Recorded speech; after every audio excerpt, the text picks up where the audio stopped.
हाय फेफलर्स, welcome back to my channel. Video को start करने से पहले अगर अभी तक आपने किसी ने मेरे चैनल को सब्सक्राइब नहीं किया है तो प्लीज़ चैनल को सब्सक्राइब, वीडियो को लाइक और नीचे कमेंट करते हुए ज़रूर बताइएगा कि आज का पार्ट आप लोगों को कैसा लगा।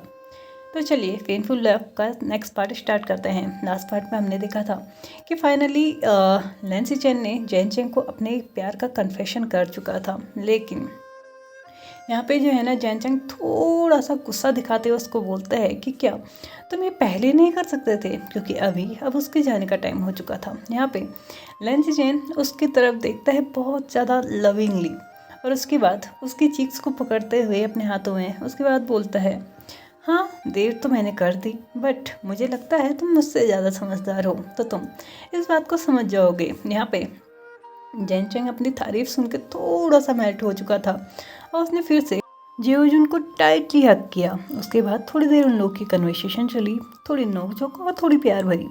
यहाँ पे उन दोनों का अच्छा टाइम बीत ही रहा था कि तभी एक स्टूडेंट जो कि जैन चेंग के दरवाजे पे दस्तक देते हुए बाहर से आवाज़ लगाता है कि क्या कुल प्रमुख लैन यहाँ पे हैं। तो अगर वो यहाँ पे हैं तो मैं उन्हें बताना चाहता हूँ कि स्टूडेंट जो कि बेहोश हुआ था या जिसकी हालत ख़राब हुई थी वो होश में आ चुका है और इस वक्त सभी लोग आपको ढूंढ रहे हैं। यहाँ पे जैसे ही लैंसी चेन ने ये सुना तो वैसे ही लैंसी चेन और जैन चेंग दोनों ही दूसरे की तरफ देखने लगे। साथ ही साथ बाकी सभी लोगों को भी इन्फॉर्म कर दिया गया था कि यहाँ पे उस स्टूडेंट को होश आ चुका है और अभी पूरा का पूरा जमावड़ा जो था ना उस स्टूडेंट के रूम में ही लगा हुआ था। यहाँ पे सभी लोग थे और जल्दी से जल्दी जैन चेंग और लैंसी चेन भी वहाँ पे पहुँच चुके थे। दोनों ने जब वहाँ पे पहुँच के देखा तो वो स्टूडेंट बिल्कुल ऐसे बैठा हुआ था एकदम जॉम्बी की तरह, मतलब ना उसको कोई होश थी ना ही उसको देख के कोई कह ही नहीं सकता था कि रात में ये इतना एग्रेशन से भरा हुआ था, इतनी मतलब रिसेंटफुल एनर्जी इस पे हावी हो चुकी थी कि इसको मारने जा रहा है या किस तरीके से देख रहा है इसको समझ ही नहीं आ रहा था। लेकिन अभी वो इतनी इनोसेंटली वहाँ पे बैठा हुआ था। हाँ, असर था, अभी वो थोड़ा सा अपने हेडेक फील कर रहा था और साथ ही साथ थोड़ा बहुत मामला मेमोरीज में भी फ़र्क पड़ा था। लेकिन हाँ, जब डॉक्टर्स ने हीलर्स ने उसे चेक किया था तो उनका कहना था कि ये थोड़ी देर में ठीक हो जाएगा, इसलिए ज़्यादा चिंता करने की बात नहीं है। सभी लोग इस वक्त उस स्टूडेंट को देख रहे थे और स्टूडेंट एक एक करके सभी को देखे जा रहा था, क्योंकि फ़िलहाल के लिए उसके लिए एकदम सारी की सारी चीज़ें नॉर्मल थी और उसको कुछ भी याद नहीं था। लेकिन धीरे धीरे कुछ धुंधली सी यादें जो उसको याद आ रही थी और जैसे जैसे उसको याद आ रही थी उसने अपने फॉरहेड पे हाथ लगाया और वहाँ पे उसने हाथ लगाते ही उसकी नज़र डायरेक्टली लैन चिरेन की तरफ गई और उसके बाद उसने डरते हुए अपने फ्रेंड्स की तरफ देखा और उसके बाद उनसे पूछा कि उसका फॉरहेड रिबन कहाँ है। यहाँ पे उसकी हिम्मत तो नहीं हो रही थी कि वो इस बारे में पूछ पाए, लेकिन फिर भी उसने पूछ लिया था, क्योंकि अगर फॉरहेड रिबन को कुछ भी हुआ तो लैन चिरेन उसकी हत्या कर देगा। ये बात तो यहाँ पे हर कोई जानता था, लेकिन हाँ ये इस बात पे सोचने वाली थी कि आखिरकार उसका फॉरहेड रिबन कहाँ गया। बहुत ही हरी भरी में बहुत ही ज़्यादा उथल पुथल मचाते हुए इस वक्त सभी स्टूडेंट जो कि उसके दोस्त थे वो उस फॉरहेड रिबन को ढूंढने की कोशिश कर रहे थे, लेकिन उस कमरे में उस फॉरहेड रिबन का नामो निशान नहीं था। लेकिन अगले ही पल जब बहुत देर 10 से 15 मिनट निकल चुके थे उस रिबन को ढूंढते हुए, तो उस स्टूडेंट ने ही उनको रुकने के लिए बोल दिया, क्योंकि अब उसे याद आ चुका था कि वो रिबन कहाँ पे है। उसने बहुत ही डरते हुए सबको बताया कि लास्ट डे वो अपने फ्रेंड्स के साथ जो लेंस सेक्ट के पीछे पहाड़ी है वहाँ पे गया था और वहाँ जाने के बाद उन्होंने थोड़ा बहुत एंजॉय किया था। उन्होंने उस ठंडे पानी के तालाब में भी नहाया था और उसके बाद वो जब लौट रहे थे तो अचानक से उसका पैर फिसला और उसके बाद उसको कुछ भी याद नहीं। लेकिन हाँ, हो सकता है कि वो रिबन वहीं पे छूट गया। यहाँ पे सभी लोग अब जो उसको देख रहे थे धीरे धीरे चीज़ों को समझने लगे थे। वो जो तावीज़ है, जो फॉरहेड रिबन है, वो सिर्फ फॉरहेड रिबन नहीं है या फिर लेंस एक्ट की पहचान नहीं है। लेंस एक्ट वाले बहुत प्योर सोल वाले होते हैं, इसलिए उनको कभी भी किसी भी तरीके से कोई रिसेंटफुल एनर्जी या फिर कोई भूत प्रेत का साया उनके ऊपर ना पड़ जाए, इसलिए इस शुद्ध और एकदम प्योर तावीज़ को उन्हें पहनाया जाता है, जो कि उनकी एक तरीके से पहचान भी होती है और साथ ही साथ ये उन्हें सुरक्षित भी रखता है। जैसे कि यिन लुई का प्रकोप आजकल चल रहा था, इसलिए जैसे ही वो फॉरहेड रिबन उसके पास से हटा तो उसी वक्त रिसेंटफुल एनर्जी उस पर हावी हो चुकी थी और उसके बाद उसको संभालना कितना मुश्किल था ये सभी लोग जानते हैं। लेकिन यहाँ पे अब उस फॉरेन रिबन को ढूंढना बहुत ज़्यादा ज़रूरी है, क्योंकि यहाँ पे एक बार लाइफ में एक ही फॉरेन रिबन मिलता है, उसको चेंज नहीं किया जा सकता, ना ही तुम्हें दोबारा मिलता है। इसलिए फॉरेन रिबन के साथ बरती गई लापरवाही कोई भी यहाँ पे टॉलरेट नहीं करता है, या फिर उसकी इस गलती को माफ़ नहीं किया जाता है। उसके बाद उसके पास कोई चांस नहीं रहता कि उसको कोई और रिबन दे दिया जाए। इसलिए उसको बहुत ज़्यादा केयर के साथ रखना पड़ता है, जो कि इस वक्त उस स्टूडेंट ने नहीं किया था।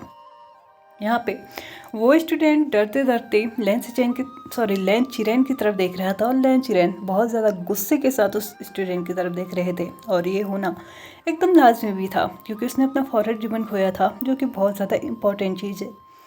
इसी के साथ उसी गुस्से भरी निगाहों से देखते हुए उसने लेन चिरेन ने बिना अपनी नज़रों को इधर उधर घुमाए उसने कुछ स्टूडेंट को आदेश दिया कि उस जगह पे जाए और उस फॉरेन रिबन को ढूंढ के लाए। स्टूडेंट ने आज्ञा मान के यहाँ से जाना सही समझा, और जाके बहुत जल्दी ही वो फॉरेन रिबन भी ला चुके थे। फॉरेन रिबन लाने के बाद उस स्टूडेंट को पहनाया गया, जिसके बाद कुछ ही टाइम के बाद उसकी स्थिति ठीक हो चुकी थी। लेकिन एक चीज़ थी जो कि अब सभी को नोटिस आने लगी थी कि आखिरकार अभी तक उन्होंने इस चीज़ को नोटिस नहीं किया, और वो कैसे नहीं किया। अगर कल ही ये जब स्थिति खराब हो रही थी तब इन सब चीज़ों को देख लिया जाता, इन सब चीज़ों के बारे में सोच लिया जाता, तो शायद इतनी स्थिति खराब होती ही नहीं। इतना जो बेकाबू ये इंसान हुआ था वो इतना बेकाबू नहीं होता। लेकिन जो भी है, एंड ऑफ द सिचुएशन फिलहाल सब कुछ ठीक है। और यहाँ पे अब सभी लोग यहाँ से विदा लेने को तैयार थे। एक एक करके सभी लोग जाने लगे थे, और लेन चैन जो कि जैन चैन का हाथ अभी भी पकड़े हुए थे, हाँ सीक्रेटली। लेकिन ये पॉसिबल तो नहीं है ना कि उनका हाथ पकड़ लेने से वो यहाँ पे रह जाएगा, इसलिए उसे भी जाना था। और उसने अपने हाथ को बहुत स्लाइटली उनके हाथ से छुड़ाया, उसके बाद आज्ञा ली, और वो भी अपने पिता के साथ यहाँ से निकल चुके थे। जाते जाते सभी को काम दिया गया कि उन्हें बहुत जल्दी ही जिन लोहे के सारे टुकड़ों को ढूंढना है, और उन लोगों ने एग्री करते हुए इस बात को स्वीकार किया कि वो बहुत जल्दी ही जिन लोहे के टुकड़ों को ढूंढने में सभी सेक्ट एक दूसरे की मदद करेंगे, और जिसे भी मिलेगा वो ईमानदारी के साथ उन्हें नष्ट करने में हेल्प करेगा। यहाँ पे चीज़ें बिल्कुल स्मूथली चल रही थी। लगभग एक हफ्ता निकल चुका था, लेकिन इस एक हफ्ते में जिसकी सबसे ज़्यादा आफत आई थी वो था विंग। विंग एक ऐसा इंसान था जो कि अपने दिन की भूख और रात की नींद तक खो चुका था। इसलिए नहीं कि उसको प्यार हुआ था, इसलिए कि उसको एक ऐसी स्थिति में डाल दिया गया था जहाँ पे वो ना किसी की हेल्प ले सकता है, और ना ही वो इस चीज़ों को यहाँ पे छोड़ सकता है। अगर उसने छोड़ी तो पूरा कल्टिवेशन वर्ल्ड दाव पे लगा हुआ है, और अगर नहीं छोड़ी तो उसकी खुद की हेल्थ दाव पे लगी हुई थी। लैन वांगजी जो कि उसके लिए बहुत ज़्यादा वरीड था, उसे हर बार बोल रहा था कि अगर वो चाहे तो गिव अप कर सकता है, हम दूसरा उपाय ढूंढ लेंगे। लेकिन विंग के पास इतना टाइम नहीं था कि वो इस चीज़ पे गिव अप करे और दूसरी चीज़ को स्टार्ट करे। इसलिए उसने उन तालिस्मान्स को बनाना स्टार्ट किया, और लगभग ऑलमोस्ट आधे से ज़्यादा वो बना भी चुका था, और आधे से ज़्यादा लोगों को प्रोवाइड भी करवा दिए गए थे। उसके पास सिर्फ तालिस्मान्स बनाने का ही काम नहीं था, उसने सीक्रेटली लेंस एक्ट में भी बहुत ज़्यादा बैरियर्स सेट किए थे जिनको आसानी से तोड़ा नहीं जा सकता। और इस बात का भी पता सिर्फ और सिर्फ लान वांगजी को ही था। लान वांगजी ही जानता था कि विंग ने कुछ ऐसे बैरियर्स भी यहाँ पे सेट किए हुए हैं। लान वांगजी ऑलमोस्ट हद से ज़्यादा वरीड था विंग के लिए, और वरीड होना बिल्कुल लाजमी भी था, क्योंकि विंग दिन प्रतिदिन अपनी एनर्जी तक खोने लगा था। यानी कि उसकी जो इंटरनल एनर्जी है, स्पिरिचुअल एनर्जी जिसे हम कहते हैं, वो भी काफ़ी हद तक वीक पड़ने लगी थी, क्योंकि उसके लिए ना ही मेडिटेशन का टाइम मिल रहा था, और ना ही वो कुछ और चीज़ कर पा रहा था। वो दिन रात बस इसी चीज़ में लगा हुआ था कि कैसे न कैसे सभी लोगों को वो प्रोवाइड कराए जिसके लिए वो काम कर रहा है। और इस सब के चलते उसकी स्थिति हद से ज़्यादा ख़राब हो रही थी। हालांकि उसने इस सब चीज़ को फ़िलहाल के लिए इग्नोर किया था, लेकिन ये इग्नोरेंस उसके हस्बैंड के एंड से नहीं हो पाया। वो कोशिश तो कर रहा था कि विंग को प्रॉपर रेस्ट दे, प्रॉपर उसका फूड मिले, प्रॉपर हर एक चीज़ जो फिज़िकल नीड्स होती हैं एक नॉर्मल इंसान की, वो उसे प्रोवाइड कराए। लेकिन विंग काफ़ी हद तक ज़िद्दी होने के कारण काफ़ी टाइम ऐसा होता था कि लान वांगजी की भी उसके आगे कुछ नहीं चलती थी। विंग पिछले एक हफ्ते से बहुत कम नींद ले रहा था, और खाना भी कम खा रहा था, जिसकी वजह से ऑलमोस्ट बहुत ज़्यादा वीक हो चुका था। इस वीकनेस पे सोने पे सुहागा एक और चीज़ हो चुकी थी कि उसकी जो हीट थी ना वो भी आज उसको हिट कर चुकी थी। हाँ, अभी स्टार्टिंग थी जिसकी वजह से वो फ़िलहाल तो खुद को कंट्रोल कर रहा था, बट वो जानता था कि जिस जैसी अभी उसकी फ़िज़िकल कंडीशन है उसके चलते वो कंट्रोल तो नहीं कर पाएगा। लेकिन वो अपने आप से ये चीज़ जानता था कि फ़िलहाल ऐसी चीज़ों के लिए भी उसके पास टाइम नहीं है। हाँ, वो जानता था कि हीट का इस वक्त उसको हिट कर जाना कोई बहुत बड़ी बात नहीं है। लानवांग जी उसका शांत है तो यहाँ पे चीज़ें नॉर्मल हो सकती हैं, लेकिन फ़िलहाल उसके लिए भी ये इस चीज़ के लिए भी उसको ये टाइम बहुत बुरा लग रहा था, क्योंकि भले ही लानवांग जी उसकी हेल्प कर भी दे तो भी उसकी हीट ऑलमोस्ट 3 से 4 दिन कम से कम रहेगी, जिसके चलते उसके पास इतना टाइम नहीं है कि वो उस टाइम को इस तरीके से गवाए। और लानवांग जी जो कि वो पहले से ही जानता है कि शायद ही उसकी इस तरीके से हेल्प करेगा, हो सकता है वो कुछ और उपाय निकाल ले, लेकिन मे बी वो ऐसी कोई हेल्प नहीं करेगा। ऑलमोस्ट इवनिंग का टाइम था और विंग अपने इस प्रॉब्लम से अकेले अपने रूम में जूझ रहा था। यहाँ पे वो चाहता तो था कि लानवांग जी को इस बारे में बताए, लेकिन वो एक और चीज़ अच्छे से जानता था कि बता के कोई फ़ायदा भी नहीं है, इसलिए उसने अकेले ही इस सब को मतलब झेलने के बारे में सोचा था। लेकिन हाँ, वो एक चीज़ जानता था कि लैंड सेक्टर के पीछे एक झील है जो कि बहुत ठंडे पानी की झील है और उसमें अपनी हीट को शांत किया जा सकता है अगर वो वहाँ पे टाइम पे पहुँचे। लेकिन वीकनेस के वजह से फ़िलहाल वो बिल्कुल भी मूव नहीं कर पा रहा था और इस वक्त विंग अपने केयरलेस डिसीजन की वजह से खाना नहीं खाना, रेस्ट नहीं करना, इस सब की वजह से इस वक्त रिग्रेट फील करने लगा था। लेकिन अब रिग्रेट फील करने का कोई फ़ायदा भी नहीं था। विंग बहुत ज़्यादा कोशिश कर रहा था कि वो अपनी जगह से उठे और उस कोल्ड पाउंड तक पहुँचे, बट बेबी अभी किस्मत उसके साथ नहीं थी और जैसे ही उसने उठने की कोशिश की वैसे ही वो ऑलमोस्ट ज़मीन पे गिर चुका था। लेकिन मे बी आज किस्मत इतनी भी बुरी नहीं थी कि हर एक चीज़ उसके अगेंस्ट होती जाए। जैसे ही वो ज़मीन पे गिरता इससे पहले ही उसने फील किया कि वो किसी और के आर्म्स पे था। हाँ, इस वक्त लानवांग जी रूम के अंदर एंटर हो चुका था और उसने विंग को ज़मीन में गिरते हुए भी देख लिया था, इसलिए उसने विंग को अपने आर्म्स पे कैच किया हुआ था। विंग ने इतने दिनों से कुछ खाया पिया नहीं था, ज़्यादा प्रॉपरली नहीं खाया था, जिसकी वजह से लानवांग जी को लगने लगा था कि शायद ये इसी वजह से हो रहा है। फिलहाल इस वक्त विंग के फेरोमोन्स भी अंडर कंट्रोल थे, जिसकी वजह से लानवांग जी को भी ज़्यादा कुछ पता नहीं चल रहा था। और वैसे भी इससे पहले लानवांग जी कभी किसी ओमेगा के साथ उसकी हीट में नहीं रहा है, तो उसे नहीं पता था कि इस वक्त उसके साथ क्या हो रहा होगा। लेकिन लानवांग जी विंग को इस तरीके से देख के बहुत ज़्यादा वरीड हो चुका था और उसने बहुत जल्दी ही दासी के जो भी वहाँ पे सर्वेंट था या फिर दासी थी उसके ज़रिए लैंड हीलर्स को वहाँ पे बुलाने का आदेश दिया। और वहाँ पे वो सभी सर्वेंट बहुत जल्दी ही लैंड हीलर्स को वहाँ पे लेके आ चुके थे। लैंड हीलर्स ने जैसे ही विंग को चेक किया तो वो थोड़ा सा शर्मा चुके थे, क्योंकि ऑफकोर्स सी बात है वो भी एक बीटा हैं और इस तरीके से किसी ओमेगा की हीट को चेक करेंगे तो कहीं ना कहीं उनका शर्माना तो बनता है। इसलिए उन्होंने शर्माते हुए लानवांग जी की तरफ देखा। लानवांग जी जिस तरीके से उसने लैंड हीलर्स को यहाँ पर बुलाया था उस तरीके से ऑलमोस्ट सारे के सारे लैंड एल्डर्स के साथ साथ लैंड फैमिली भी वहाँ पर पहुँच चुकी थी और सभी लोग इस वक्त सिर्फ और सिर्फ लैंड हीलर्स को ही बहुत ज़्यादा वरीड एक्शंस के साथ देख रहे थे, मानो कि वो सभी पूछ रहे हों कि इस वक्त विंग कैसा है। उन्होंने सभी से नज़रें चुराते हुए अपनी एज को नीचे किया और उसके बाद उन सभी को आंसर किया कि इस वक्त जो विंग है वो अपनी हीट में है और इस वक्त उसे किस चीज़ की ज़रूरत है ये आप सभी लोग समझ भी चुके थे। लेकिन अगले ही पल जो एक और चीज़ अनाउंस यहाँ पे लैंड हीलर की थी वो और भी ज़्यादा शॉकिंग थी। उसने बताया था कि यहाँ पे सिर्फ यही बात नहीं है कि विंग हीट में है, एक्चुअल में विंग अपनी स्पिरिचुअल पावर भी धीरे धीरे खोते जा रहा है, क्योंकि इतने टाइम से वो कंटिन्यूसली बस काम किए जा रहा है। उसका किसी भी चीज़ का जो रूटीन है ना वो फिक्स नहीं हो रहा है, जिसकी वजह से उसकी स्पिरिचुअल पावर पे भी इफ़ेक्ट पड़ रहा है। अगर इस वक्त उसको इसके हाल पे छोड़ भी दिया जाए तो शायद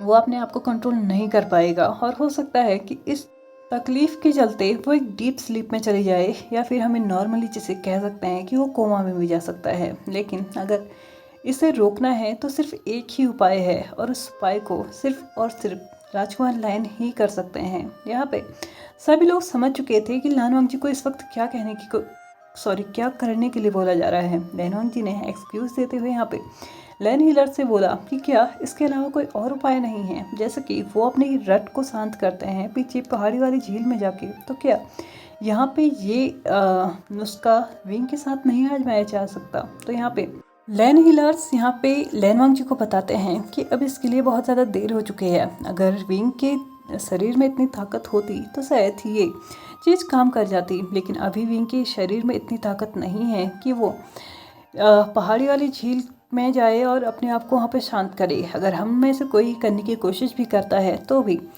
इस वक्त जो विंग की हालत है वो पहले ही फिजिकली बहुत ज़्यादा वीक है, और साथ ही साथ इस वक्त उसको जिस चीज़ की नीड है वो गर्माहट की है। अगर इस वक्त उसको गर्माहट नहीं दी गई तो ऑफकोर्स सी बात है वो बहुत ज़्यादा और भी ज़्यादा वीक हो सकता है। और ऊपर से अगर हम बात करें कि हम उसे कोल्ड पाउंड में लेके जाएं तो हो सकता है कि उसे बुखार आए, और वो बुखार अगर बाय मिस्टेकली उसके सर चढ़ गया तो फिर विंग को बचाना बहुत ज़्यादा मुश्किल है। इसके लिए एक सिंपल सा ही उपाय है और वो आपको करना ही चाहिए, क्योंकि ये आपका हस्बैंड भी है, इसमें कुछ बुरा नहीं है। यहाँ पे लैन हीलर ने लानवांग जी को समझाते हुए मतलब सारे कॉन्सिक्वेंसेस बताते हुए बोला कि जो कुछ भी उसको करने के लिए बोला गया है वो कुछ गलत नहीं है। हालांकि यहाँ पे सभी लोग जानते थे कि विंग और लानवांग जी मैरिड है और इस सब से उन्हें कोई फ़र्क भी नहीं पड़ना चाहिए, लेकिन फिर भी लानवांग जी ने अभी तक अपने प्यार का कन्फेशन नहीं किया था, जिसकी वजह से उसे लग रहा था कि शायद अगर वो ऐसा कुछ करता है तो ये विंग के साथ चीटिंग होगी, और हो सकता है कि विंग शायद इसके लिए अभी तैयार भी ना हो। इस वक्त तो अनकॉन्शियस है और उसके साथ इस अनकॉन्शियस सिचुएशन में ये सब कुछ करना शायद उसका और लानवांग जी के बीच में जो ट्रस्ट वाला बॉन्डिंग है ना वो कहीं ना कहीं टूटेगा या फिर कमज़ोर होगा।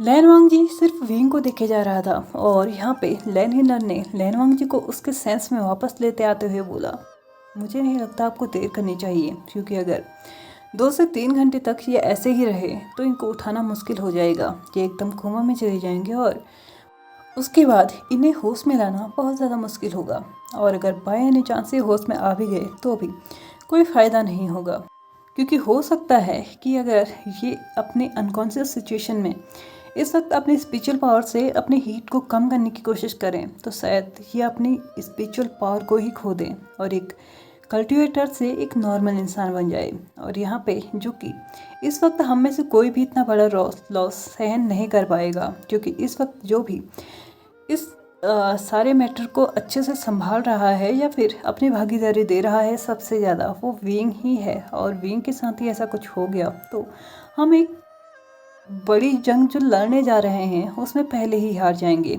लानवांग जी इस बात से कन्विंस तो था, लेकिन फिर भी उसके अंदर एक रिग्रेट होने लगा था कि अगर उसने किया तो भी वो पछताएगा, नहीं किया तो भी पछताएगा।